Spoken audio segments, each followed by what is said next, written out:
então, ou apresentação, aí depois eu mando para ele, tá bom? Aí vocês me digam o que eu precisar alterar, sintam-se à vontade para criticar. Não, não é trabalho final, isso aqui é um draft.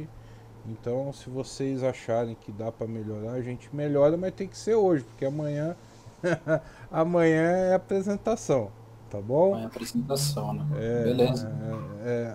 vamos lá, então vamos lá. Bom, eu vou mais ou menos simular o que eu iria apresentar para você, para os outros eu vou apresentar para vocês, tá? O nome de vocês estão aqui. A questão do seminário de OT, questão reconhecimento de pessoas em foco. É, primeira parte do projeto, eu vou apresentar o que é o Robotniks.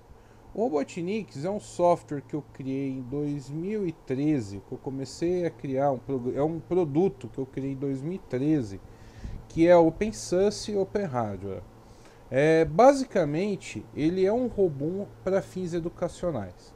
Então, com a arquitetura dele, você consegue fazer qualquer robô, porque você consegue adaptar partes das peças que eu desenvolvi ou o projeto todo, englobando fazendo testes de automação de robótica, tá? A ideia dele é servir como plataforma para aprendizado e desenvolvimento, tá bom? O projeto já existe, como eu já falei, há 7 anos. E eu tenho como provar, porque eu tenho vídeo da minha filha montando a primeira parte do robô. Tudo começou dessa maneira, minhas filhas com pequenininhas recortando isopor. Aí daí para frente eu fui evoluindo o projeto, passo por vez, fui gostando do que eu fui fazendo, fui me empolgando e acabou dando no que deu. Aí eu criei as três partes do produto, do software, do robô. Que o projeto de robótica não é novo, você acha na internet em tudo que é jeito. Esse projeto, a diferença é que ele tem três partes: mecânica, eletrônica e software. Onde eu englobo, eu explico cada uma dessas partes e aí eu tento evoluir essas três partes juntas. Ou seja, o cara consegue imprimir as peças, ele consegue fazer as placas de PCB, ele consegue programar o software de uma maneira integrada. Então ele pode variar como as peças são planejadas, o cara consegue também criar a partir dos modelos que é dado, ele fazer adaptações para outros modelos, tá? Para todas as três partes do robô. As peças, como eu acabei de falar, podem ser impressas ou utilizadas. Todas elas foram baseadas naqueles globos de isopor de festa de aniversário. Então eu peguei aquele globo, medi, projetei a peça 3D baseado naquele globo. Por quê? Porque se o cara não tiver a impressora 3D, ainda assim ele consegue fazer um robô fazendo técnicas de modelagem em cima do isopor, porque o primeiro protótipo que eu desenvolvi foi desse jeito, usando isopor, e aí é justamente para permitir que o cara consiga usar partes mais baratas, sem precisar ser um cara que compra impressora 3D, CNC router, comprar um monte de coisa. Ele consegue usar o projeto de uma maneira mais barata, entendeu? Agora que eu classifiquei o robô, eu vou falar sobre a evolução dele. É um robô que ele não está terminado, muito pelo contrário, ele só está começando. A gente está entrando agora na parte de automação, de reconhecimento de padrões, porque o robô propriamente dito ele não faz nada, é como um carrinho de controle remoto. Se você não jogar alguma inteligência nele, ele virou um carrinho de controle remoto. Uma das coisas que o robô tem como característica, e isso daqui é a câmera, é a possibilidade de visão, né? O robô tem uma câmera que vocês estão vendo aqui, né? Deixa eu pegar o equipamento. Eu tô com a cabeça dele desmontada, tá? Não sei se vocês... Eu vou colocar a câmera aqui, mas é só para vocês verem. Aqui, ó. Esse aqui é não tá fixado, tá? Eu não fixei ele, mas esse aqui é a cabeça, tá? Ele tá aberto, tá vendo? Ele tá aberto. E aqui dentro eu mostrei, essa é a cabeça dele. Como a cabeça de uma pessoa, também tem o cérebro dele aqui, tá bom? Isso aqui foi impresso numa impressora 3D, tá? E pintado, tá bom? Eu colei com cola quente, justamente, não é parafusado, é colado com cola quente. Aí eu tirei a cola, coloquei a cola, mas ele tem posição para furação, tá? É que como eu estava fazendo teste de encaixe, algumas peças não ficaram perfeitamente, a furação não bateu. E para imprimir isso aqui é um pouco caro. Eu acabei deixando o protótipo, arrumei o modelo, mas acabei deixando o protótipo do jeito que tá para teste, tá bom? Deu para ver ou não? Deu sim. Tá. Vamos lá. Para entendimento geral, o robô ele é um computador, tá? Com a câmera, com uma câmera, né? E com movimento na cabeça, que eu posso, como se fosse o pescoço, tem um servo motor aqui que eu consigo controlar a posição do pescoço. O robô, o coração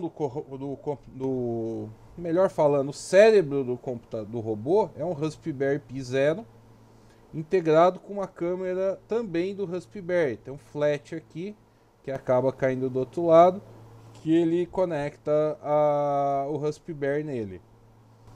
Tá? O equipamento tem 512 MB de memória RAM, ou seja, é muito pouco para um computador, né?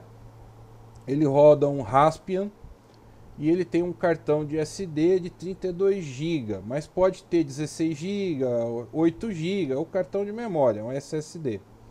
É um cartão SD, perdão. Com um Raspbian embarcado. Pelo fato de ter uma capacidade de memória limitada, a economia e um processador de 1.2 GHz, ele é um computador bem lento, com capacidade limitada. Então a gente tem que ter cuidado na hora de jogar coisas muito pesadas nele, né? O maior gargalo desse projeto é o recurso computacional. Apesar de que todos os testes que eu fiz, ele rodou muito bem. Esse aqui é o Raspberry Zero W. A diferença do 0W é que ele tem Wi-Fi, tá? O W não, o 0 normal não tem, o 0W tem. Mas é exatamente a mesma placa, só que ele tem Wi-Fi integrado. A gente está vendo aqui um exemplo de visão computacional que na verdade é o objetivo do problema. Imagina a seguinte situação, como é a ilustração da imagem abaixo. Nós temos várias pessoas no plano de visão do robô e ele tem que definir qual é o interlocutor ou qual será o possível interlocutor ou a pessoa que está mais próxima a ele para dar o comando. Essa visão de proximidade, ele serve para direcionar a cabeça, para centralizar a cabeça na pessoa que estiver mais próximo, para dar foco nele. Então o robô ele vai mexer o pescoço para deixar essa pessoa aqui no meio, tá? E em cima disso, aí ele vai ter os outros processos que vão trabalhar em cima. Então, o objetivo nosso desse algoritmo é prover com a identificação desse objeto, dessa pessoa, e centralizar ela aqui no meio, sabendo distinguir das pessoas que estão ali ao redor qual que está mais próxima, tá bom? A partir desse processo, nós temos o funcionamento de como funciona o robô de maneira bem resumida, tá? Eu tenho um serviço chamado Motion, que é um serviço open source, tá? Esse serviço OpenSUSE, ele captura a imagem da webcam e ele permite que você consiga visualizar ela através de uma página web. Ou seja, ela tem um web stream, tá? Ela tem também a capacidade de verificar a quantidade de movimento em relação à imagem. Isso quer dizer o seguinte, quer dizer que se o cara estiver movimentando muito, não estiver movimentando, estiver com uma imagem parada, eu não vou gastar processamento para a realização desse para rodar o script. Como nós temos um processador bem limitado, eu tenho que medir bem a capacidade a quantidade de vezes que eu vou analisar aquela imagem. Por quê? Meu processador é lento, minha memória é pouca, então esses recursos eles têm que ser medidos de maneira a verificar se eu preciso ou não analisar aquela imagem.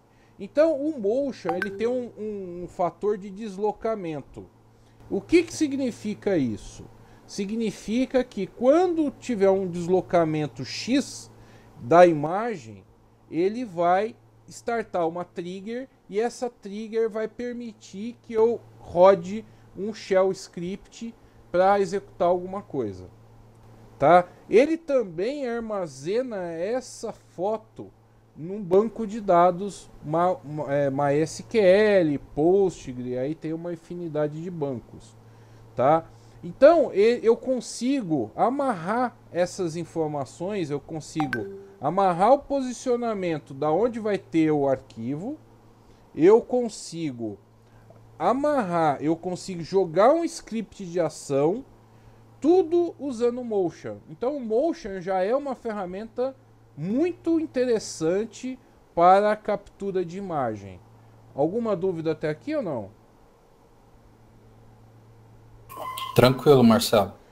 Aí o que eu faço? Eu vou ter um script, que é aqui na verdade, o que ele vai fazer? Ele vai pegar esse script e dentro desse script em Shell, eu vou ter vários scripts em Python que vai fazer o processamento dessa imagem a partir do que o Motion disparou. Entenderam? Sim.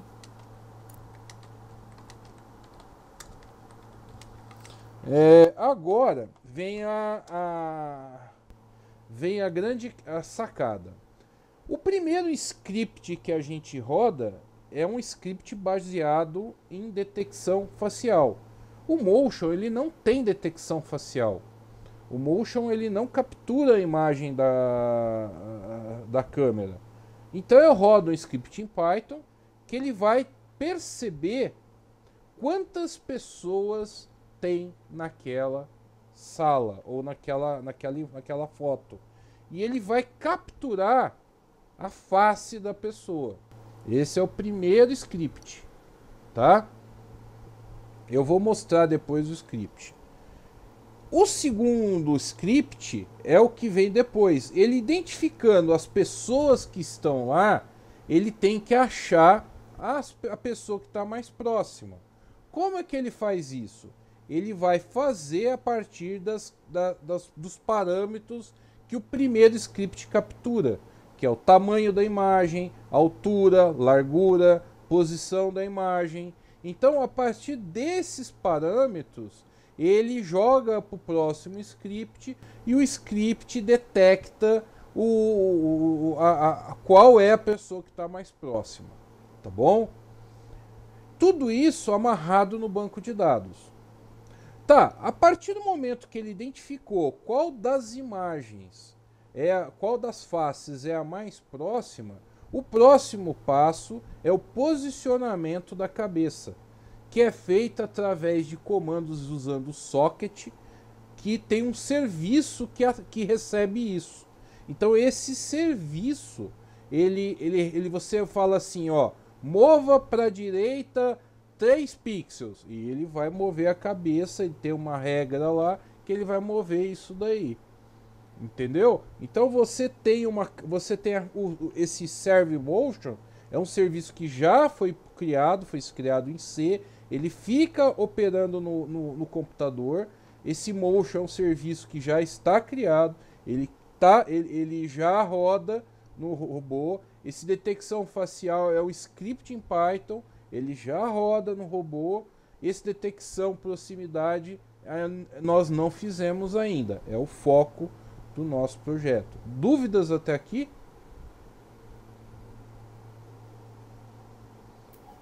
Tranquilo. Tá claro para vocês? Ok. Sim. Bom, como é que roda esse script de ação? Eu não vou entrar muito no detalhe, mas aqui tem o fonte do projeto, né? Se eu clicar aqui, eu posso mostrar para vocês. Tá, o livro tá aqui, basta vocês pegarem. E aí na página 231 e 232 eu mostro como é que roda esse script aqui, tá? Então tá aqui o código dele. Eu não vou entrar muito no detalhe porque a gente não precisa agora. Comandos do robô. Também na página 171, quem tiver curiosidade depois, tá lá na página 171 desse mesmo livro, tá? Como é que funciona os comandos do Arduino, do Raspberry, do Arduino, perdão. Só para vocês entenderem, eu não entrei muito nesse detalhe. Existe o Raspberry e existe o Arduino dentro desse robô. O Raspberry, ele controla as funções de alta complexidade. Exemplo, reconhecimento de imagem, sintetização de voz, tela, tudo isso é controlado pelo Raspberry. As funções mecânicas, as funções de controle mecânico são controladas por dois Arduinos. Um Arduino Nano na cabeça e um Arduino Mega na bacia dele. Então existem esses Arduinos conectados via USB nesse Raspberry e esse computador controla esses equipamentos de forma como escravo. Ou seja, o que o Raspberry mandar, o Arduino executa. Semelhante a se eu tivesse, por exemplo, dando um comando de copy CP no shell do Linux. Ou seja, CP, nome do primeiro parâmetro e o nome do arquivo destino. Ele vai copiar. É a mesma coisa que o robô fala, ó. Move braço da direita 10 graus. Ele vai fazer esse movimento. Tá bom? Dúvidas até aí? Você não usa um protocolo de comunicação entre o Raspberry e os Arduinos? Uso protocolo texto baseado em comandos. Entendi. É um protocolo. O protocolo é uma maneira que você orienta. Na verdade, é mestre-escravo, né? O protocolo de comunicação é mestre-escravo baseado num princípio de como se fosse um shell. Então você vai ter lá os comandos, inclusive você pode simular, se você entrar no Arduino e você executar o Arduino na serial, você pode dar os mesmos comandos que o Raspberry dá via linha de comando. É muito interessante isso, porque você força o robô a executar movimentos como se o Raspberry estivesse fazendo. Entendeu? É uma vantagem muito grande. Outra vantagem também é que como o robô tem Bluetooth, você consegue conectar no PC através dele e simular esses comandos também para o Bluetooth, que eu fiz em alguns vídeos que eu postei no canal do YouTube. Até agora, tudo bem? Beleza. Tá. Agora nós vamos falar sobre FAN. O FAN é uma biblioteca baseado numa rede neural, tá? Ela é a rede neural, agora me foge o nome, inclusive nós conversamos agora no começo, é um Perceptron, e ele é muito simples. Qual que é a vantagem da FAN em relação às outras redes neurais? ela é desenvolvida para dispositivos de baixa capacidade de memória. O F vem de fast, vem de rápido, e ela ocupa muito pouco espaço em memória. Isso quer dizer que ela é uma biblioteca que ela ocupa muito pouco espaço e ela executa muito rapidamente. A FAN é uma lib já antiga, provavelmente é uma lib que já deve estar meio caduca, que já deve ter coisa melhor no mercado, mas que na época, em 2013, quando eu comecei a mexer, era a lib que eu via que tinha mais capacidade de executar em cima do Raspberry Zero, tá bom? E que eu saberia que poderia fazer alguma coisa.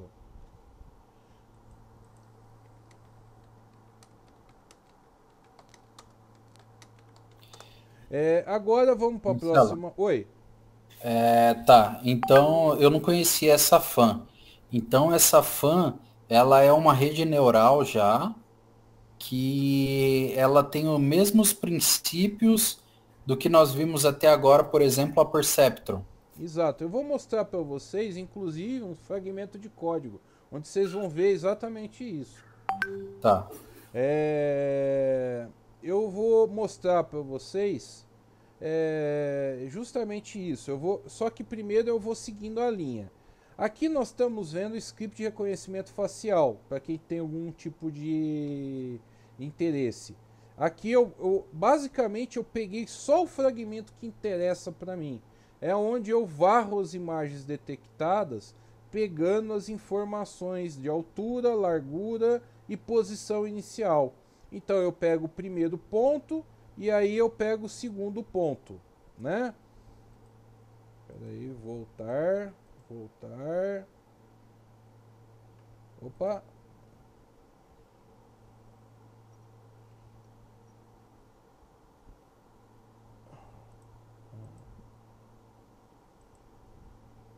Então, na verdade, o que eu faço aqui?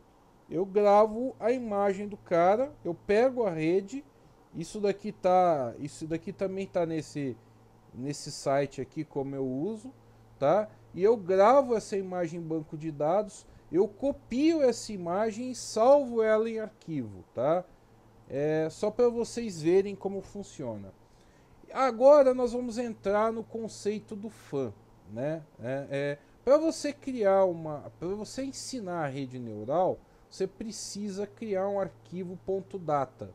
Então você chega para o arquivo .data, grava um arquivo com a primeira linha, número de treinos, ou seja, quantidade de amostras que eu vou querer usar. Então, como é que se a gente passar a pensar naquela questão do shore, né, quantos treinos a gente vai ter? A gente pode ter, acho que são verdadeiro, falso, verdadeiro, falso, verdadeiro, verdadeiro, verdadeiro, falso, falso. Então são 4 treinos. Perfeito? Ali?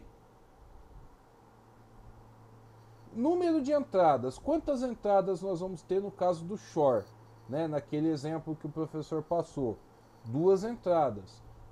Quantas saídas nós vamos ter?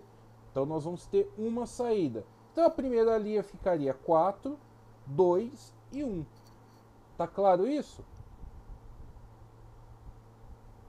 Aí a segunda linha ficaria quantas entradas? No nosso caso são 2 entradas, então teria o parâmetro 1 e 1.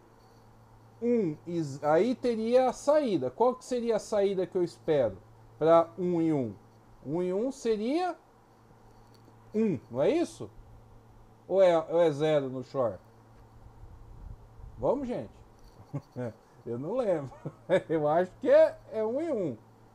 É 1 e 1 da verdadeira ou da falso, no caso do short.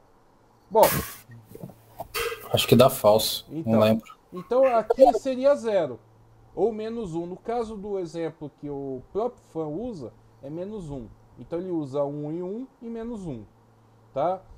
E aí você vai repetir para todas. Então você tem uma linha para entrada, outra linha para saída, uma linha para entrada, outra linha para saída, uma linha para entrada. Quantos testes? 4. Então vai ter 8 linhas aqui embaixo. Tá claro isso? Beleza. Isso aqui é a explicação do arquivo de treino do fan. Agora eu vou mostrar como é que treina a rede. Vocês vão ver que é muito parecido, né? Número de entradas, aqui é um código em C.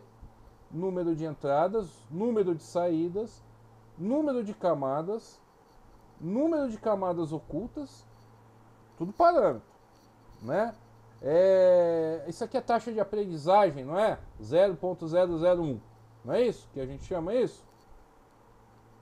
Isso. Então, o fan, na verdade, é a biblioteca, é isso? É isso, é uma lib. Para desenvolver, do mesmo jeito que nós desenvolvemos em Python, eu estou mostrando aqui a biblioteca fan para C. Número de épocas, ou seja, a quantidade de passou dessa quantidade ele sai, tendo ou não sucesso. Exatamente igual ao que nós vimos lá, né? É só esse aqui que eu não tenho certeza o que é. Eu precisava dar uma pesquisada. Épocas entre relatório. Eu não sei se esse aqui é o mínimo que ele pode ter. Aqui eu crio a estrutura da biblioteca. Eu crio a estrutura, né? Esse arquivo aqui vai conter a estrutura de dados. Aí eu faço o treinamento aqui, ó.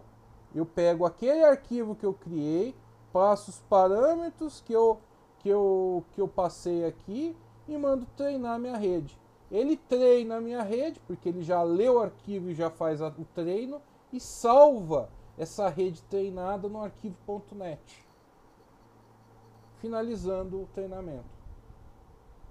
Ou seja, a partir do momento que eu fiz esse save, a minha rede ela já está gravada em arquivo texto, com os parâmetros calibrados daquela rede neural. Tá claro isso aí? Sim. Aí nós temos o próximo passo, que na verdade o exemplo está aqui, que é o exemplo do Shore. Eu só vou mostrar algumas coisas do teste da rede, tá? Só os pontos mais importantes, porque esse programa é um pouquinho maior. Aqui, vocês lembram que eu fiz no treino, eu gerei um arquivo.net.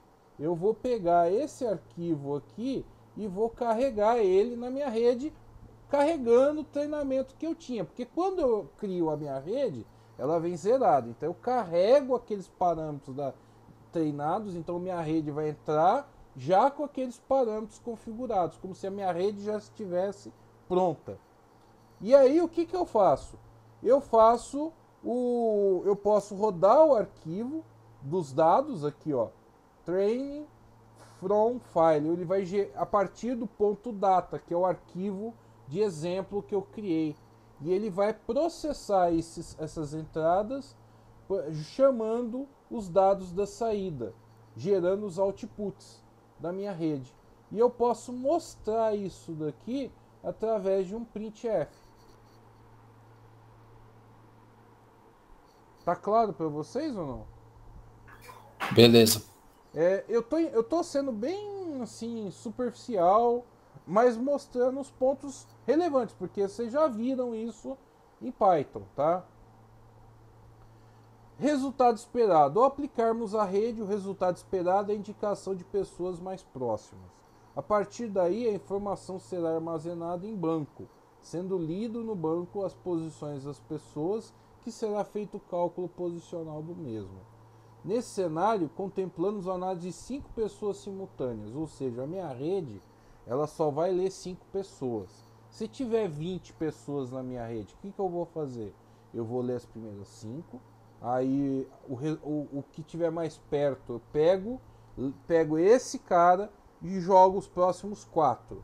Aí vou fazendo isso até sobrar todo mundo ser comparado. Entendeu? Ou não? Ou seja, eu pego de 5 em 5 até todo mundo ser analisado. É de bloco em bloco, né? Exatamente. Eu separo, fatio de 4 em 4 pessoas. A primeira é 5, né? Então eu pego 5 pessoas na primeira, vou achar o que tiver mais próximo desses 5.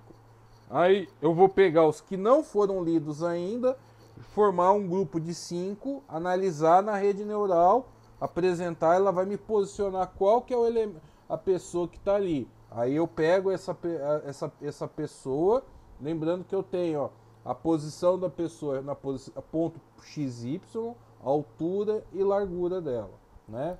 Aí eu vou pegar o seguinte: ao fim, a análise de todos os indivíduos será calculado o deslocamento para posicionar o indivíduo. Ou seja, a partir do momento que eu sei o indivíduo que foi calculado na rede, eu vou ter a posição dele, porque eu já tenho ponto XY, né? Então eu já sei o deslocamento que eu vou ter que fazer, né? Aqui eu tenho alguns exemplos de vídeos que eu faço isso no YouTube, depois eu vou mostrar para vocês, onde tem alguns vídeos no meu canal que mostram esse tipo de coisa, tá?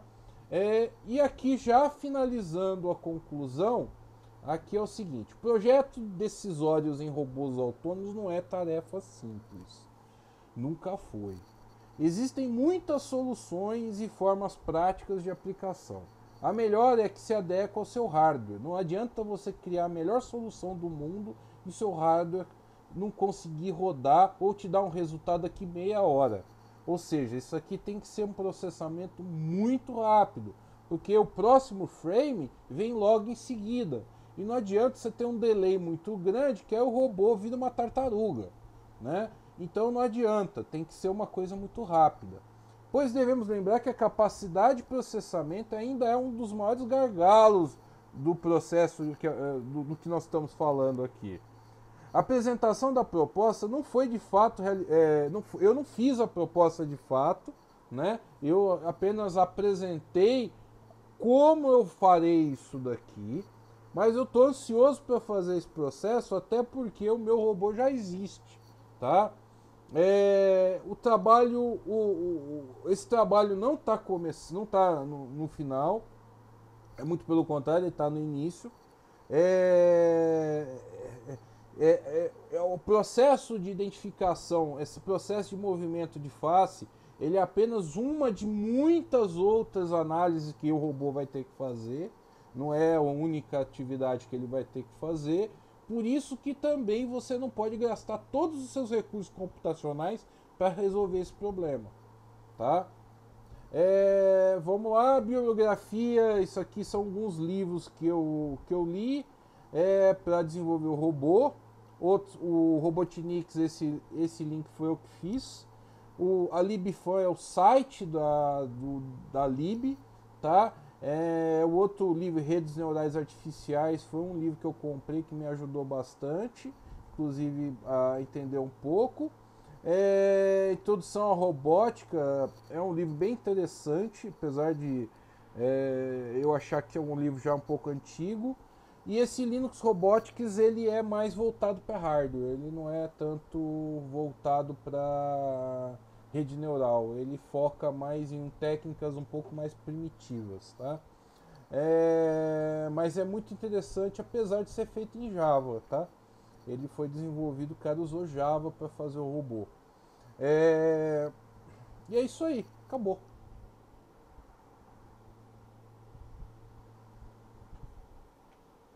E aí, pessoal? Tá bom? Tá ruim? E aí, Alan, pode fazer seus comentários que na sequência eu já faço os meus. Então, para mim ficou bem resumido. A parte da biblioteca eu não tinha entendido. Aí tá ok. Na verdade é a biblioteca em C, né? Isso. Aí por isso que não é similar às que a gente já usou. Na verdade é bem similar, cara. Se você olhar aqui, ó, número de entradas, número de saídas, número de camadas ocultas. Na Esse verdade parágrafo é a mesma coisa, né? é, Eu pesquisei aqui, inclusive isso aí é a rede Perceptron.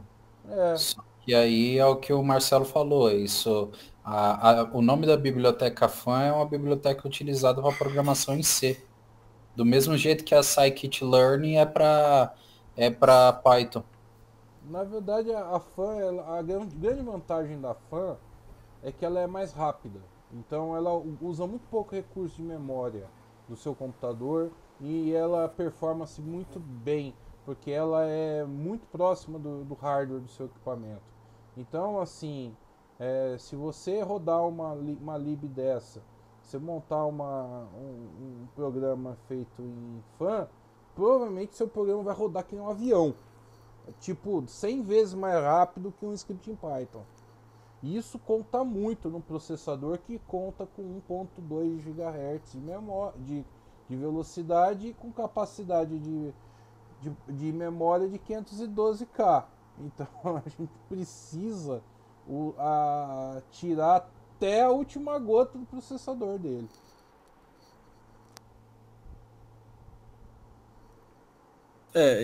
De restante para mim, tá ok. Entendi melhor agora que você explicou. Para mim ficou bem claro também. Agora, na verdade, as dúvidas que eu tinha já foram sanadas.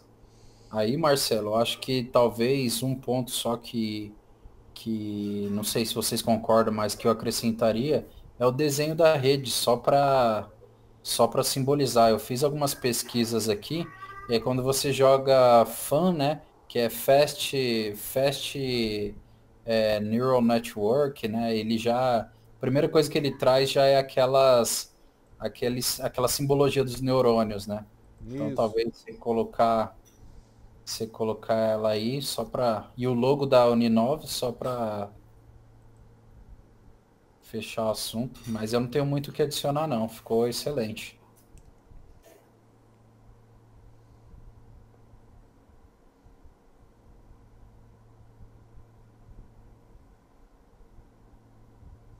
Beleza, adicionado aqui. Vou ver aqui, vou fazer a alteração lá da rede, lá, o desenho da rede. Depois você me posta um modelo só para eu me basear. Então, aí você está falando entrada e saída, né? Do desenho. Me Isso, aquele adiantando. desenho. Joga aí no Google, redes neurais. E aí joga em imagens.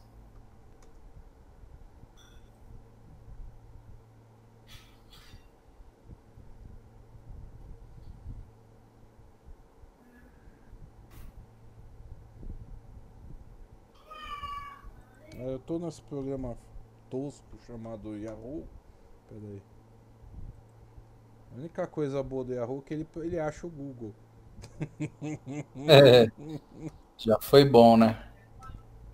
É igual usar o Explorer para baixar o Google Chrome, né?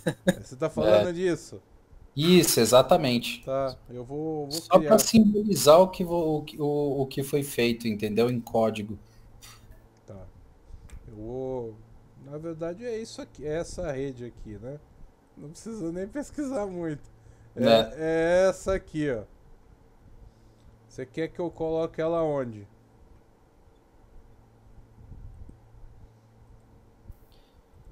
Cara, na verdade você é a pessoa mais indicada para No- selecionar, mas eu acredito. Aí, ó, excelente. Vai ser aqui. Onde você explica da rede. Vai ser aqui. Beleza. Beleza, cara. O que mais? Só o logo da Uninove. Depois eu pego o logo da Uninove. Cara, olha, eu fiz o que deu. Realmente eu gostaria muito de mostrar o negócio funcionando. Eu tenho até um vídeo de treinamento que eu mostro, mas no tempo que o professor vai dar, eu acho que já vai estourar. eu acho que vai ser bem corrido. Já vai estourar. Apresentando isso daqui, já vai estourar o tempo nosso. Sem contar que um monte de gente vai atrasar, com certeza, Né? porque o pessoal não tá sincronizado ainda mais que esse negócio de EAD. Então vai dar uma atrasada. Aí quando chegar a nossa hora de apresentar, você vai ver, dos 20 minutos, 30 minutos que tinha para apresentar, vai virar 15. É. É isso. Fechou? É isso aí então, pessoal. Então, Por Fechou. mim, tá excelente. tá bom, então. Abraço, pessoal. Fica com Deus, tá bom? Beleza, pessoal. Tchau, Vocês tchau. também. Até mais. Falou.